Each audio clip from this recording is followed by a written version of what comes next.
우리 한국 경제는 이제 고성장 끝났다, 피크아웃 됐다, 저성장밖에 없다. 작년에도 어려웠는데 올해도 어렵고 죄송하지만 내년에도 어렵겠구나. 미래 성장에 투자하지 않는 것이고 중국이 추격하는 것을 그냥 지켜만 보는 거예요. 안타까운 현상이죠. 그 어떤 나라도 이 기술만큼은 쫓아올 수 없을 만큼 격차를 벌려나가는 그런 게 이 생산성에 대한 고민이에요.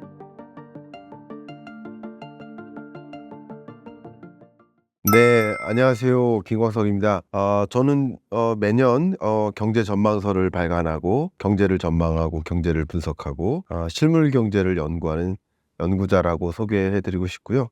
지금 현재 한양대학교에서 아이들과 함께 공부하고 있고 또 한국경제산업연구원에서 실물 경제를 연구하고 있습니다. 2024년 9월 미국이 빅컷을 단행했습니다. 금리 인하의 시기가 시작된 가운데 2025년 세계 경제 전망을 어떻게 보고 계신가요? 일단 빅컷을 내렸다, 빅컷의 금리를 인하했다라는 것은 저의 해석은 이게 통화 정책의 기본적인 메커니즘을 좀 벗어난 의사결정이라고 평가하고 있습니다. 그러면 뭔가는 좀 급했다, 혹은 뭔가는 좀 금리 결정이 늦었다라는 판단이라고 생각할 수 있겠습니다. 7월에 금리 인하를 하고 9월에 금리 인하했었으면 어떨까 하는 금리 인하 시점이 늦었기 때문에 좀 서둘러서 빅컷을 했다라고 평가를 내릴 수 있겠어요. 그럼 뭐가 급했을까? 저는 미국이 디플레이션을 우려하고 있다라고 평가하고 있습니다. 여러분 지금 보고 계시는 미국의 물가 상승률의 흐름을 보면 2024년 8월 물가가 2.2%를 기록한 걸 보실 수 있죠. 이 9월 말에 발표된 물가 상승률은 8월 물가입니다. 그러면 연준은, 그리고 파월 연준 의장은 분명히 9월 물가, 10월 물가, 11월 물가, 12월 물가를 잠정적으로 전망하고 금리를 결정했을 겁니다. 근데 이 물가 상승률의 흐름이 0.608%에서 2.22%까지 떨어졌으니 그러면 아마도 이 9월 물가는 10월 말에 발표될 텐데 이 10월 물가는 11월에 발표될 텐데 그 발표되는 PCE 물가 상승률은 2%를 밑돌 수도 있겠구나. 그러면 중앙은행의 목적은 물가 안정이고 물가 잡혔을 때 금리 인하하는 겁니다.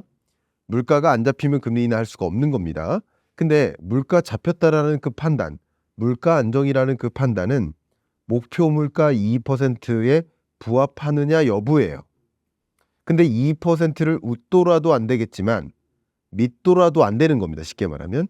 그래서 2%라는 관역에 벗어나지 않도록 하는 게 통화정책 방향 결정회의예요. 그런데 2%를 밑돌 것이다라고 전망했고 실제 그 전망치에 나름 부합하는 9월 말에 발표된 통계가 2.2%인 겁니다. 그러면 10월, 11월, 12월에 금리 인하를 단행했을 때 베이비컷으로만 하면은 이거 충분하지 않다. 빅컷을 해야만 2% 수준에 밑돌지 않도록 2%를 유지할 수 있도록 금리를 결정하는 것이다 라고 판단한 것이라고 저는 해석해 보고 있습니다. 이번 신간에서 교수님은 2025년의 세계 경제를 항복점에 비유하셨습니다. 항복점이란 어떤 걸 의미하나요? 제가 좀 비유적으로 매년 경제를 그 점으로 표현을 하고 있습니다. 그리고 그 점들을 이어가면 제가 신사임당 채널에는 제 기억에 아마 2020년 전망 때부터 출연을 해왔던 것 같아요. 그리고 한 번도 빠짐없이 경제 전망이라는 주제를 가지고 말씀을 드려왔는데 2020년 전망을 했다는 얘기는 2019년에 촬영을 했다고 생각이 되네요. 지금 돌이켜보면. 자, 그러면 그때도 이제 무슨 점을 항상 제시를 해드렸었어요. 근데 그 점들을 이으면 선이 됩니다. 그게 지금의 경제가 어떤 상황인지를 인지하게 해주는 좋은 표현이 되지 않을까 하면서 점으로 표현하고 있는데 가장 유명한 점이 제가 지금까지 7번의 점을 찍었는데 가장 유명한 점이 아마도 내핍점이에요. 그때 2023년을 전망하면서 23년에는 가계, 기업, 정부 3대 경제 주체가 모두가 가난해진다. 물가는 높고 금리는 높고 소득은 정체돼서 실질 소득이 줄어든다. 그래서 평균적으로 실질 소득이 줄어드니까 가난함을 느낀다. 가난함을 이겨내야 하는 해. 내핍이라고 궁핍함을 인내할래. 인내해야 되는 해다라고 설명해 드렸던 기억이 납니다. 이번에 제시했던 항복점은 어떤 특정한 힘이 주어지면 물건이 이렇게 구부러지거든요. 여러분 세탁소에서 옷 찾을 때 철로 되어 있는 그 옷걸이를 생각하시면 좋겠고요. 그 힘을 주면 이게 어떻게 돼요? 예, 구부러집니다. 근데 힘을 빼면 다시 돌아가요. 근데 만약에 힘을 과도하게 주면 어떻게 될까요? 이게 완전히 구부러지고 힘을 빼도 제자리로 돌아가지 않죠. 돌아가지 않게 일부러 힘을 줄 때도 있죠. 이렇게 과도한 힘이 주어져서 힘을 빼도 예전의 상태로 돌아가지 않는다 하는 지점을 항복점의 힘이라고 합니다. 물리학에서. 예, 그 물리학적 용어를 경제적으로 대입한 겁니다. 설명을 드려보면 2020년부터 24년까지 5년 동안 굉장히 과도한 힘을 우리는 세계 경제에 받았습니다. 팬데믹, 러우 전쟁, 중동 전쟁, 지금까지 격화되고 있죠. 초인플레, 초긴축, 고물가 고금리 압력, 이런 것들이 힘이 과도하게 주어졌었기 때문에 5년 동안 집중적으로 힘이 주어졌었기 때문에 예전 코로나19 이전의 상태의 고성장으로 돌아가지 못한다라는 의미를 부여하고 있습니다. 그래서 보시면 2019년까지의 세계 경제 성장률은 10년 동안 약 3.78%를 유지해요.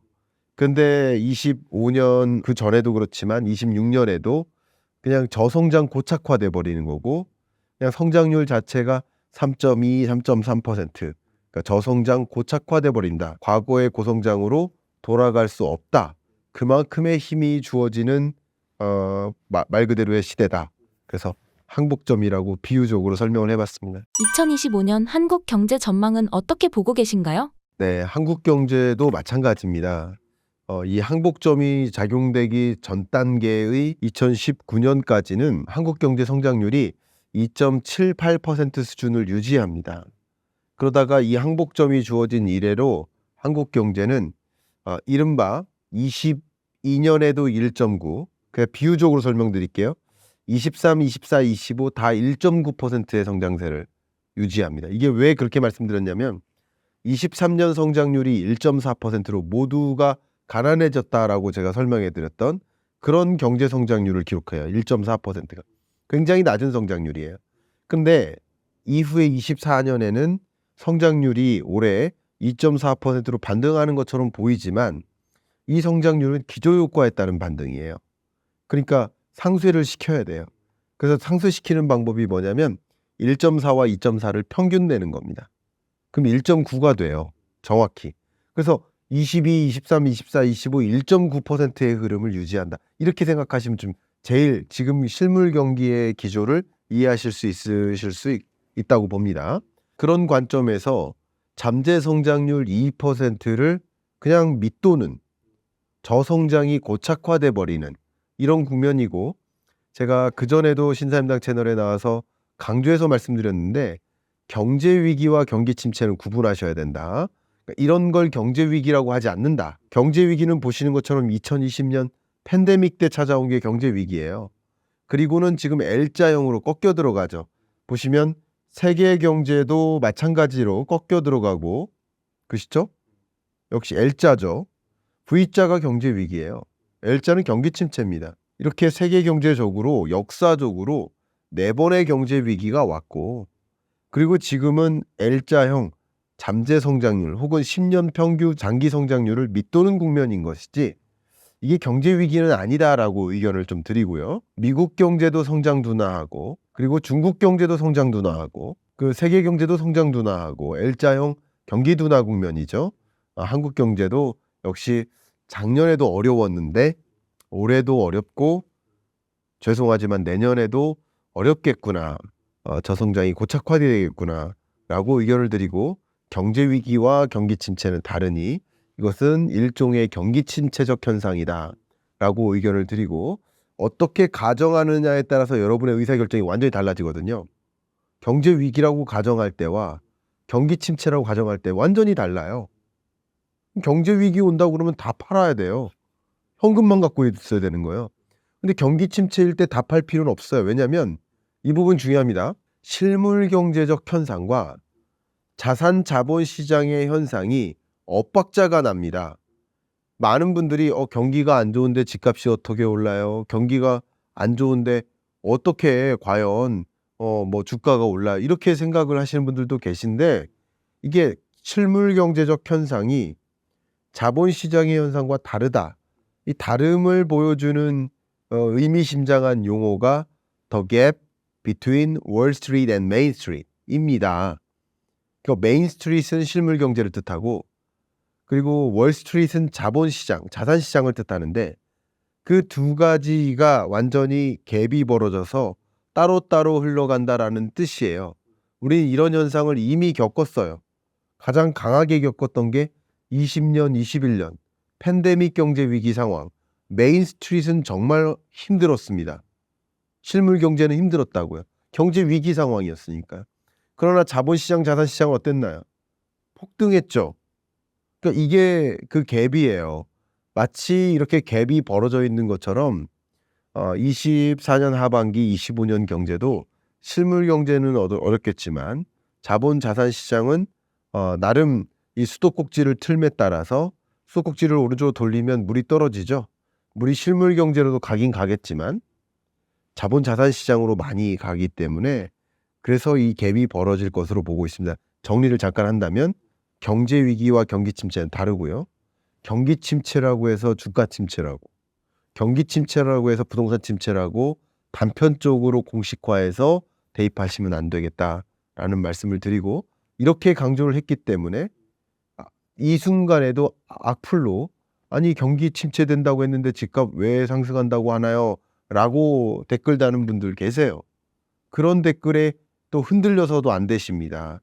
그래서 제가 이 부분을 강조하고 또 강조하고 있는 겁니다. 한국 경제가 확실히 저성장 국면에 접어든 가운데 만약 최악의 시나리오를 그려본다면 어떤 요인이 한국 경제에 가장 큰 영향을 미칠까요? 네, 너무 중요한 질문 주셨는데요. 이제 한국 경제가 저성장 고착화될 것으로 예견하고 있는 것은 그 어떤 기관이든 매한 가지예요.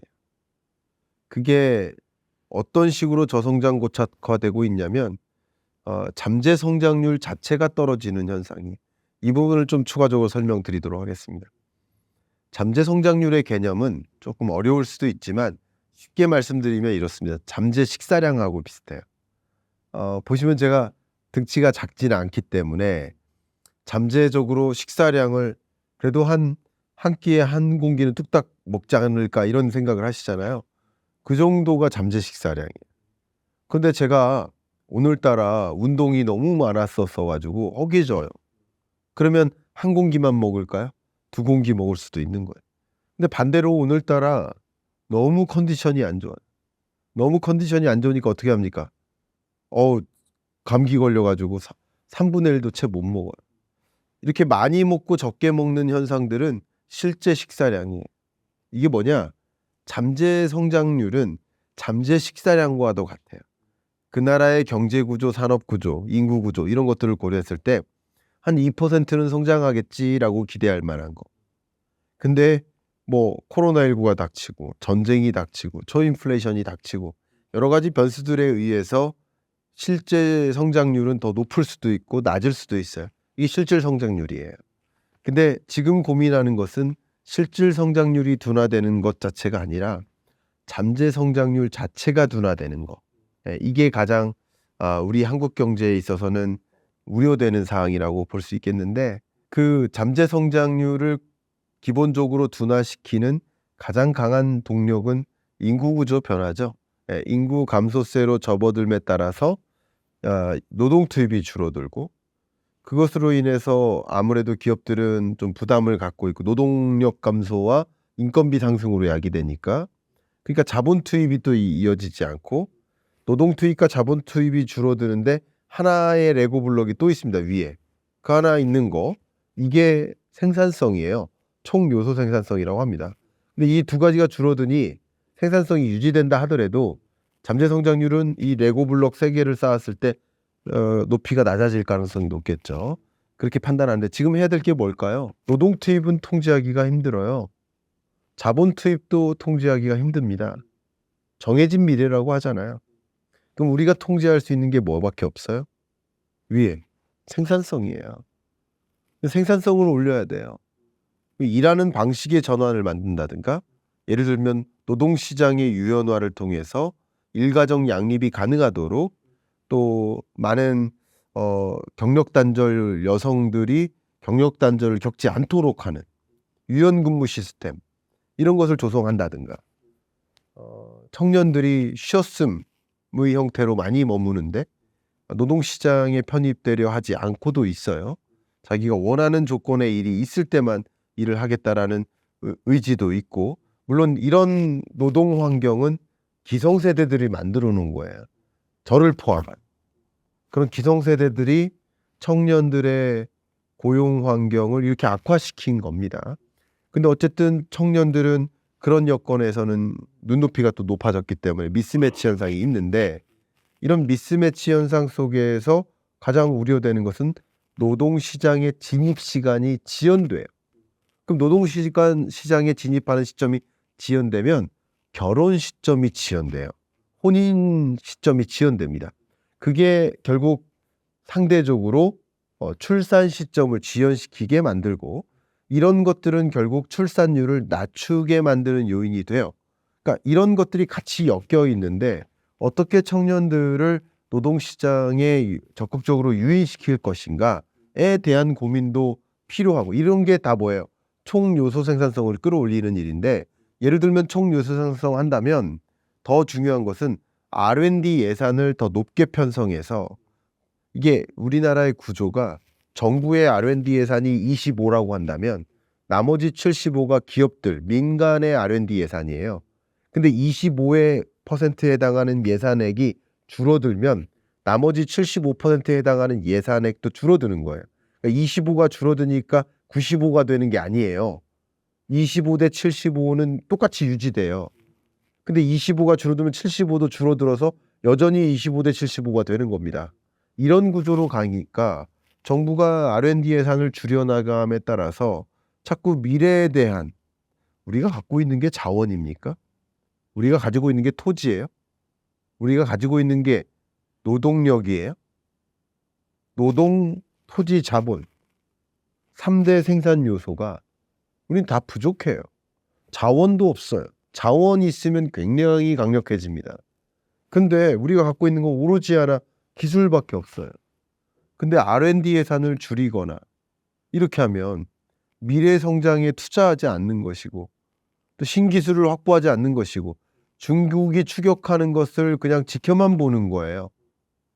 도둑놈이 와가지고 우리 집에 있는 걸 뭐 뺏어가는데 나는 그 도둑놈이 무서워서 지켜만 볼 수밖에 없는 입장인 거예요. 안타까운 현상이죠.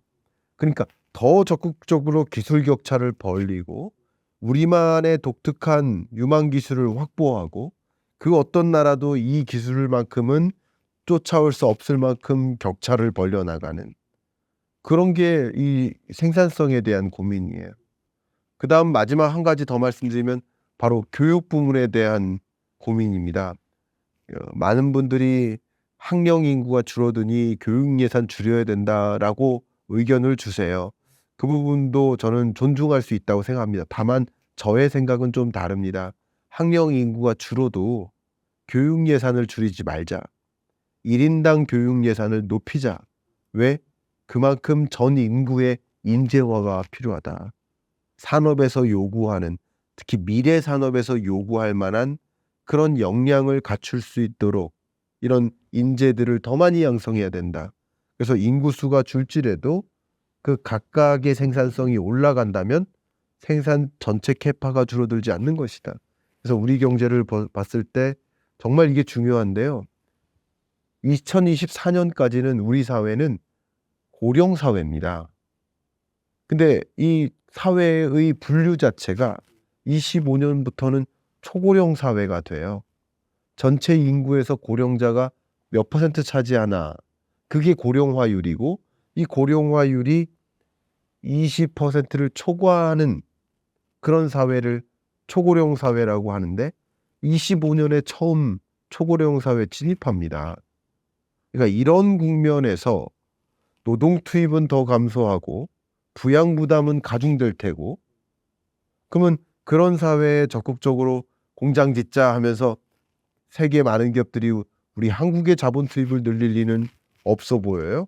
그럼 우리가 할 수 있는 유일한 것은 바로 생산성을 올리는 것이니, 그러니 이런 부분에 대한 고민을 더 적극적으로 해야 될 때가 아닌가라는 생각을 좀 강하게 하고 있고, 그런 의미에서 제가 이번에 책에 그 한국 경제 트렌드 1번 주제를 피크 코리아 아닌 두 번째 한국이라고 썼습니다.